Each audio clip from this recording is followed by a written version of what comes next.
وہ بھائی یہ کون سی منطق ہے اور کون سی یہ دماغ والی بات ہے کہ جب میت جانے والوں کے قدموں کی آہٹ سنتا ہے تو کیا وہ تلقین کو نہیں سنے گا؟ تو کیا وہ صرف جب گھر والے گھر کو جانے لگتے ہیں تب ہی سنتے ہیں؟ اعوذ باللہ من الشیطان الرجیم، بسم اللہ الرحمن الرحیم۔ آج ہم تلقین عند القبر کے حوالے سے بات کرنا چاہتے ہیں۔ اہل سنت و جماعت کے نزدیک قبر کے پاس تلقین کرنا مستحب عمل ہے، اس لیے کی جاتی ہے تاکہ میت کے سوالات قبر کے جوابات میں آسانی ہو سکے۔ مرزا جہل میں سے سوال ہوتا ہے کہ تلقین کیا ہے، یہ کیا چیز ہے؟ تو اس کے جواب میں کہتا ہے کہ یہ شیعہ بھی کرتے ہیں اور بریلوی بھی کرتے ہیں۔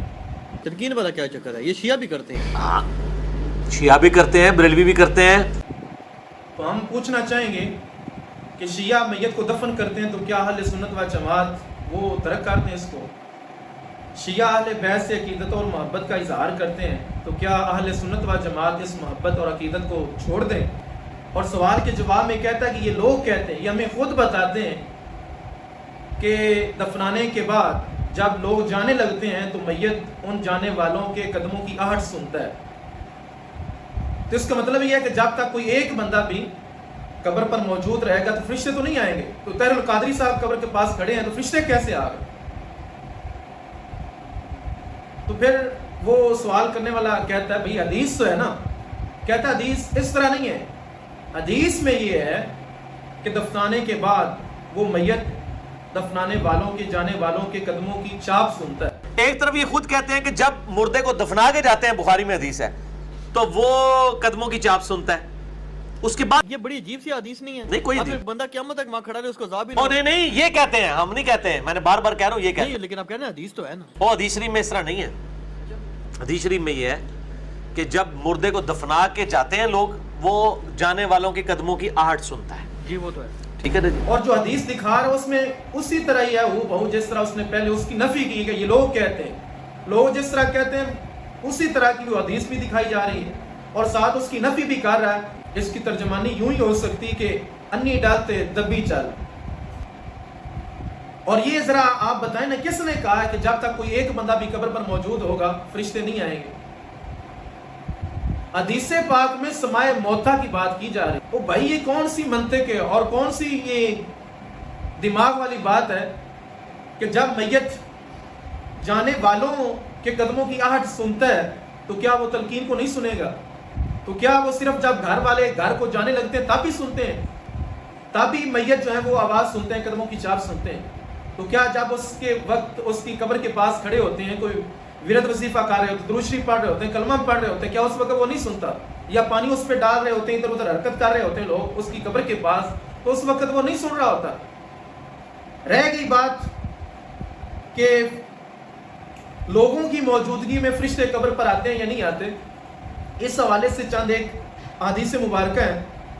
پہلی حدیث سنن ابی داؤد کے اندر یہ موجود ہے۔ حضرت عمر بن عاص رضی اللہ تعالیٰ عنہ نے اپنے بیٹے کو نصیحت کی کہ میری قبر کے پاس کھڑے ہونا اور اتنی دیر کھڑے ہونا جتنی دیر میں ایک اونٹ کو قربان کر لیا جاتا ہے، ذبح کیا جاتا ہے اور اس کے گوشت کو تقسیم کر لیا جاتا ہے، اتنی دیر کھڑے رہنا۔ تو یہ حدیث میں تو اس میں کسی چیز کا ذکر نہیں، صرف یہی ذکر ہوا ہے، یہی روایت میں آیا ہے کہ تم میری قبر کے پاس کھڑے رہنا حتی استانس بکم، تاکہ میں تم سے مانوس ہو جاؤں، وَعَالَمَ مَاذَا أُرَاجُ بِهِ رُسُولَ رَبِّي، اور تاکہ مجھے پتہ چل جائے کہ میں اپنے رب کے جو فرشتے ہیں ان کو کیا جواب دے رہا ہوں۔ تو اس میں صرف کھڑا ہونے کی بات کی جا رہی ہے، یہاں یہ نہیں ہے کہ کوئی ورد وظیفہ کیا جائے، کوئی کلمہ کلام پڑھا جائے، صرف وہ کہہ رہے ہیں کہ تم میری قبر کے پاس کھڑے ہو جانا، اس سے مجھے راحت پہنچے گی، اس سے مجھے سکون پہنچے گا۔ تو جب عام کھڑے ہونے سے میت کو سکون پہنچتا ہے، فارغ کھڑے ہونے سے، تو کیا خیال ہے اگر اس کو تلقین کی جائے، اگر کلمہ شریف یا درود شریف کا ورد کیا جائے تو کیا اس کو راحت نصیب نہیں ہوگی، اس کو سکون نہیں پہنچے گا؟ اور دوسری اسی طرح سنن ابی داؤد کی روایت ہے، حضرت عثمان غنی رضی اللہ تعالیٰ عنہ میت کو دفنانے کے بعد اس کی قبر پر کھڑے ہو جاتے ہیں اور پھر کہتے ہیں استغفروا لاخیکم، اپنے بھائی کے لیے استغفار کرو، تسألوا له بالتثبیت فإنه الآن يسأل، وہ کہتے ہیں کہ اس کے لیے استقامت کی دعا کریں کیونکہ آپ اس سے سوال کیے جا رہے ہیں، آپ اس سے پرسش ہو رہی ہے۔ اور تیسری حدیث پاک ہے مسند احمد کے اندر، طبرانی، بہقی اور مشکات کے اندر یہ روایت جو موجود ہے کہ حضرت سعد بن معاذ رضی اللہ تعالیٰ عنہ کو جب دفن کیا جاتا ہے، لما دفن سعد بن معاذ رضی اللہ تعالیٰ عنہ وصبی علیہ سبح النبی صلی اللہ علیہ وسلم وسبح الناس معہ طویلا، کہ جب ان کو دفن کیا گیا تو حضور علیہ الصلوۃ والسلام نے سبحان اللہ پڑھنا شروع کر دیا. پھر لوگوں نے بھی آپ کو دیکھا تو کافی دیر نا سبحان اللہ کا یہ ورد ہوتا رہا. اس کے بعد ثم کبر وکبر الناس، پھر حضور نے اللہ اکبر کہنا شروع کیا تو لوگوں نے بھی اللہ اکبر کہنا شروع کر دیا. پھر اس کے بعد صحابہ پوچھتے ہیں قالوا لما سبحت ثم کبرت، حضور یہ کیا وجہ ہے کہ پہلے آپ نے سبحان اللہ، پہلے آپ نے تسبیح بیان کی، اب آپ تکبیر کر رہے ہیں، یہ کیوں؟ تو حضور صلی اللہ علیہ وسلم نے فرمایا لقد تضايق على هذا الرجل الصالح قبر حتى فرج اللہ تعالی عنہ، کہ یہ نیک بندہ تھا، نیک مومن بندہ تھا، اس پر اس کی قبر تنگ ہو گئی تھی، اس وجہ سے یہ میں نے تسبیح بعد میں تکبیر کی، جس کی بنا پہ اللہ تعالیٰ نے ان کی قبر کو کشادہ فرما دیا. تو یہ وہ عظیم جلیل القدر صحابی حضرت سعد بن معاذ رضی اللہ تعالیٰ عنہ کہ جن کی وصال کے وقت جو ہے نا تحرک لہ العرش، جس وقت ان کا وصال ہوا، نسائی کی روایت ہے، اس وقت عرش الہی کو جنبش آ گئی اور آسمانوں کے دروازے کو کھول دیے گئے اور باقاعدہ 70,000 ملائکہ ان کے جنازے میں شریک ہوتے ہیں. تو پھر قبر کا تنگ ہونا اس کا مطلب یہی ہے کہ جس طرح ماں اپنے بچے کو گود میں لے کر دباتی ہے نا، اسی طرح قبر نے حضرت سعد بن معاذ رضی اللہ تعالیٰ عنہ کو دبایا. تو حضور صلی اللہ علیہ وسلم نے اس کو تنگی قرار دیا اور قبر کے اوپر تسبیح اور تکبیر کو بیان کی. تو یہ جتنی بھی اس حوالے سے روایات ملتی ہیں، ان میں اگر دیکھا جائے کسی میں صرف آیا ہے کہ قبر کے پاس کھڑے ہو جانا تاکہ میں تمہارے سے مانوس ہو جاؤں، اور کسی میں استقامت اور استغفار کی دعا، استغفار کے لیے کہا گیا، استقامت کی دعا کے لیے کہا گیا، اور کسی روایت میں ملتا ہے کہ حضور صلی اللہ علیہ وسلم نے سبحان اللہ کہا، اللہ اکبر کہا، اور کسی میں یہ آتا ہے کہ حضور صلی اللہ علیہ وسلم نے اذان دینے کا کہا. تو یہ جتنی بھی روایات ہم دیکھیں تو ان سب کا جو لب لباب نکلتا ہے، جو مقصود اور مطلوب ہے وہ یہی ہے کہ کسی نہ کسی طریقے سے میت کو راحت پہنچائی جائے، سکون پہنچایا جائے.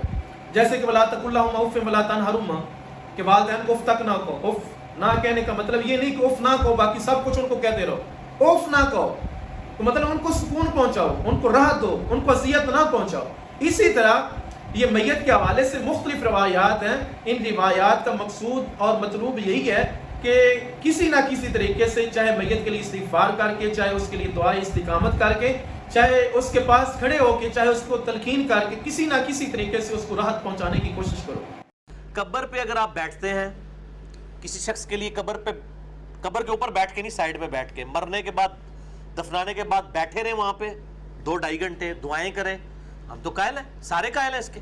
بابا جی یہ بھی غلط بیانی کر رہے ہیں آپ. یہ دراصل اپنے جو مقتدا اور پیشوا ہیں نا ان کا ڈیفینڈ کر رہا ہے، ان کا دفاع کر رہا ہے، یہ ان کو ڈیفینڈ کرنے کے لیے باتیں کرتا ہے. ورنہ شیخ وہ توصیف الرحمان آپ نے سنا ہوگا، وہ جناب بڑی لمبی لمبی چھوڑتا ہے اور کہتا ہے کہ جب بندہ قبر میں جاتا ہے، ارے یہ تو زندگی بولے گی، یہ تو 70 سال کے عقیدے بولیں گے. باہر کھڑے ہو کے جتنا ڈالو اس شور کو سن کر اس کی زبان سے ربی اللہ نہیں نکل سکتا. یہ تو زندگی بولتی ہے. 70 سال کے عقیدے بولیں گے، وہاں زندگیاں بولیں گے، وہاں بندے کے اعمال بولیں گے. یہ کیسے پھر یہ لوگ کہہ رہے ہیں کہ یہ کوئی بھی اس کا انکار نہیں کرتا، سب لوگ قائل ہیں. اچھا وہ اذان والا مسئلہ، تلقین کا جو مسئلہ ہے نا، صحیح مسلم میں حدیث ہے. عبداللہ بن عمر بن عاص کی، حضرت عمر بن عاص کی موت کا وقت جب قریب آیا، بڑی لمبی حدیث ہے، میں نے کربلا والے ریسرچ پیپر پہ بھی لکھی ہے. کربلا پاس ہے نا ٹور پہ ہی ہو. اچھا اس میں وہ آتا ہے کہ حضرت عمر بن عاص کہتے ہیں جب میں مر جاؤں میری قبر پہ اتنی دیر بیٹھے رہنا جتنی دیر ایک اونٹ کو قربان کر کے اس کا گوشت تقسیم کیا. تو یہ تلقین کی روایت نہیں ہے. حضور والا تلقین کی جو روایت ہے نا وہ مسلم کی دوسری روایت ہے کہ حضور صلی اللہ علیہ وسلم نے فرمایا لقینوا موتاکم لا الہ الا اللہ، کہ اپنے مردوں کو لا الہ الا اللہ کی تلقین کرو. تو مردوں کو تلقین کرو، اس کا یہ مطلب نہیں جو قریب الوفات ہو، قریب المرگ ہو تو اس کو کہو. یہ بھی مجازن جائز ہے، درست ہے، لیکن اس کی جو تائید ہے نا وہ دوسری روایت مجمع الزوائد کتاب ہے، کتاب الجنائز کے اندر جلد نمبر 3 صفحہ نمبر 66 کے اندر یہ بات موجود ہے کہ حضور صلی اللہ علیہ وسلم نے باقاعدہ طور پر یہ ارشاد فرمایا کہ جب میت کو دفنا چکو تو اس کے پاس کھڑے ہو کر اس کو تلقین کیا کرو. باقاعدہ حضور صلی اللہ علیہ وسلم نے الفاظ ارشاد فرمائے. آپ نے فرمایا اس کو کہا کرو اے فلاں بن فلاں، اے فلاں بن فلانا تو وہ کلمہ کہہ جو کلمہ تو دنیا میں کہا کرتا تھا، تو کہہ کہ تیرا رب اللہ ہے، تو کہہ کہ تیرا دین اسلام ہے اور تیرے نبی صلی اللہ علیہ وسلم حضرت محمد کریم صلی اللہ علیہ وسلم کی ذات بابرکات ہے۔ تو باقاعدہ حضور صلی اللہ علیہ وسلم نے یہ خود تلقین کا ارشاد فرمایا ہے، اور صحابی کہتے ہیں حضور اگر فلاں بن فلانا کی جگہ اگر ماں کا پتہ ہی نہ ہو تو پھر وہ کیسے کہے، وہ میت کو کیسے مخاطب ہو کے تلقین کرے؟ تو حضور صلی اللہ علیہ وسلم نے ارشاد فرمایا اگر اس کو اس کی والدہ کا نہیں پتا تو پھر اس کو یہ کہہ کر خطاب کرے اے فلاں بن حوا۔ تدوین قرآن کا مسئلہ دیکھیں تو حضرت ابو بکر صدیق یہی کہتے ہیں کہ کیفا تفعل شیئا لم یفعل رسول اللہ صلی اللہ علیہ وسلم، اے عمر تم وہ کام کیسے کر سکتے ہو جس کو رسول اللہ صلی اللہ علیہ وسلم نے نہیں کیا؟ اور دوسری روایت کے لفظ ہے کیفا افعل شیئا لم یفعل رسول اللہ، میں وہ کام کیسے کر سکتا ہوں جس کو رسول پاک صلی اللہ علیہ وسلم نے نہیں کیا؟ تو حضرت عمر فاروق رضی اللہ تعالیٰ عنہ آگے جواباً کہتے ہیں واللہ ہوا خیر، خدا کی قسم ابو بکر یہ بھلائی والا کام ہے، اس میں کوئی برائی نہیں ہے، یہ بھلائی والا کام ہے۔ وہ حضور صلی اللہ علیہ وسلم نے نہیں کیا لیکن حضور صلی اللہ علیہ وسلم نے اس سے منع بھی تو نہیں نہ کیا۔ تو یہ تدوین قرآن کے مسئلے پہ حضرت عمر فاروق رضی اللہ تعالیٰ عنہ کے کہنے پہ حضرت ابو بکر صدیق خود کہتے ہیں کہ فلم یزل یراجعنی حتی شرح اللہ صدری بذالک ورأیت فیہ الذی رأى عمر، کہ پھر بعد میں اللہ کا شکر ادا کرتے ہیں کہ اللہ تعالیٰ نے میرا سینہ کھول دیا جس بات کے لیے حضرت عمر فاروق رضی اللہ تعالیٰ عنہ کے سینے کو کھول دیا تھا۔ تو یہ اللہ تعالیٰ کا شکر ادا کرتے ہیں۔ تو حضور علیہ السلام کے صحابہ کرام حضرت ابو بکر صدیق حضرت عمر فاروق رضی اللہ تعالیٰ عنہ کا اس بات پہ اتفاق ہو گیا، پورے تمام صحابہ کا اس بات پر اجماع ہو گیا تدوین قرآن کے مسئلہ پر۔ تو حضرت ابو بکر صدیق دیکھیں کہ پہلے انہوں نے اسی کو دلیل بنایا کہ حضور نے نہیں کیا تو پھر میں کیوں کروں؟ تو بعد میں رجوع بھی کر لیا کہ جو بھی بھلائی والا کام ہو، کوئی اچھا کام ہو، وہ حضور صلی اللہ علیہ وسلم نے اس کو نہ کیا ہو، آپ نے اس کی طرف توجہ نہ فرمائی ہو، اس بنا پہ وہ کام نہ کیا گیا ہو، لیکن اس کا یہ مطلب نہیں ہوتا وہ حرام ہو جاتا ہے، وہ بدعت ہو جاتا ہے۔ تو اس سے بیسیوں مسائل جو ہے نا وہ حل ہو جاتے ہیں۔ مثلا جنازہ کے بعد کی دعا ہے، دکھائیں حضور نے مانگی، فلاں نے مانگی، فلاں نے مانگی، حضور نے نہیں کیا تو ہم کیسے کریں؟ اسی طرح جناب تلقین عند القبر ہے، اذان عند القبر ہے، اور اسی طرح جناب والا جو مشہور مسئلہ امت کے اندر انہوں نے پھیلا دیا ہے کہ میلاد رسول فلاں نے نہیں منایا، فلاں نے میلاد نہیں منایا تو تم کیسے مناتے ہو؟ تو بھائی والا کو اس میں کوئی برا کام تو ہو تو پھر آپ سند بنا سکتے ہو، اس کو حجت بنا سکتے ہیں۔ اگر اس میں بھلائی ہی بھلائی، اس میں کوئی غلطی اور برائی نہیں ہے تو آپ کیسے یہ منع کر سکتے ہیں کہ اس کو چھوڑ دیں؟ لیکن ان کے حوالے سے تو اذان عند القبر کے حوالے سے باقاعدہ دلائل موجود ہیں کہ لما توفی رسول اللہ صلی اللہ علیہ وسلم اذن بلال رسول اللہ صلی اللہ علیہ وسلم لم یقبر، کہ جب حضور کا انتقال ہوتا ہے اور ابھی تک حضور صلی اللہ علیہ وسلم کو قبر کے اندر داخل نہیں کیا جاتا تو حضرت بلال رضی اللہ تعالیٰ اذان پڑھتے ہیں۔ وکان اذا قال اشهد ان محمد رسول اللہ انتهب الناس فی المسجد، تو جب بھی آپ اشهد ان محمد رسول اللہ کہتے تو لوگ مسجد کے اندر سسکیاں لے کے وہ رونے لگتے، وہ پھوٹ پھوٹ کر روتے۔ پھر فلما دفن رسول اللہ صلی اللہ علیہ وسلم قال له ابو بکر اذن، تو جب حضور صلی اللہ علیہ وسلم کی تدفین ہو گئی تو پھر حضرت ابو بکر صدیق رضی اللہ تعالیٰ عنہ نے حضرت بلال سے کہا کہ اذان پڑھو۔ یہ الطبقات الکبریٰ کے اندر حدیث پاک موجود ہے، بلال بن رباح کے تحت یہ لے کے آئے ہیں۔ تو ان پہ تو باقاعدہ احادیث موجود ہیں، پھر بھی یہ امت سے مطالبہ کرتے ہیں کہ دکھائیں فلاں نے کیا، فلاں نے نہیں کیا۔ اس طرح کی کوئی ایسی چیز ان کے پاس کوئی قطعی دلیل نہیں ہے جس کی بنا پہ یہ اپنا موقف جو ہے نا وہ امت کے سامنے رکھ سکیں۔ صرف یہی شوشہ چھوڑ دیتے ہیں کہ فلاں نے نہیں کیا، فلاں نے نہیں کیا، لہٰذا یہ کرنا ہی جائز نہیں ہے۔ تو کسی کے نہ کرنے سے اس کا یہ تو مطلب نہیں ہوتا وہ حرام ہو جاتی چیز، وہ کام نہیں کیا جاتا۔ جزاکم اللہ خیرہ۔